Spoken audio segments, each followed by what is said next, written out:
ഇത് ഞാൻ ഷോപ്സിൽ നിന്നാണ് കേട്ടോ വാങ്ങിച്ചിട്ടുണ്ടായത്. പക്ഷേ വന്ന കവർ ഫ്ലിപ്കാർട്ടിൻ്റെയാണ്. ഞാൻ വേറെയും കുറച്ച് പ്രൊഡക്റ്റ് വാങ്ങിയപ്പോൾ എനിക്ക് ഇതേപോലെ ഫ്ലിപ്കാർട്ടിൻ്റെ കവറിൽ തന്നെയാണ് കേട്ടോ കിട്ടിയത്. അതുകൊണ്ട് ഒന്നാണെന്ന് തോന്നുന്നു. അപ്പോൾ ഞാനിത് വാങ്ങിച്ചിട്ടുള്ള ഒരു ബാഗാണ് കേട്ടോ. അത്യാവശ്യം നല്ല ക്വാളിറ്റിയോട് കൂടി തന്നെ വന്നിട്ടുള്ളൊരു ബാഗാണ്. ഇതിൻ്റെ കൂടുതൽ ഹൈലൈറ്റ് ആയിട്ട് തോന്നിയത് ആ ഒരു ഗോൾഡൻ കളർ ചെയിനാണ്. പിന്നെ ഈ ഒരു കളർ, അതുപോലെ തന്നെ ബ്ലാക്ക്, ക്രീം, ഈ 3 കളറും ഇതിൻ്റെ അവൈലബിൾ ആണ് കേട്ടോ.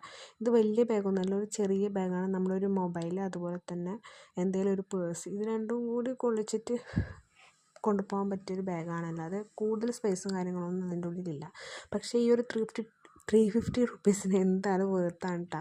കാരണം ആ ഒരു പ്രൈസിന് വേറെ എവിടെയെങ്കിലും ഇങ്ങനൊരു ബാഗ് കിട്ടുമെന്ന് എനിക്കറിയില്ല. ആ ഒരു പ്രൈസിന് എന്തായാലും വേർത്തായിട്ട് തോന്നി. അത് കൂടുതലൊന്നും ഇതിന് കൊടുക്കാനില്ല. പക്ഷേ അത്യാവശ്യം നല്ലൊരു ഡെയിലി നമ്മളിത് പുറത്തൊക്കെ പോകുമ്പോഴാണല്ലോ യൂസ് ചെയ്യുക. അപ്പോൾ ആ ഒരു യൂസിന് പറ്റിയൊരു ബാഗായിട്ട് തോന്നിയിട്ട് അത്യാവശ്യം ക്വാളിറ്റിയും കാര്യങ്ങളൊക്കെ ഇടാം. അപ്പോൾ ഇതിൻ്റെ ലിങ്ക് ആർക്കെങ്കിലും വേണമെന്നുണ്ടെങ്കിൽ എന്തായാലും കമൻറ്റ് ചെയ്യാം കേട്ടോ. അപ്പോൾ ഇത്രയേ ഉള്ളൂ.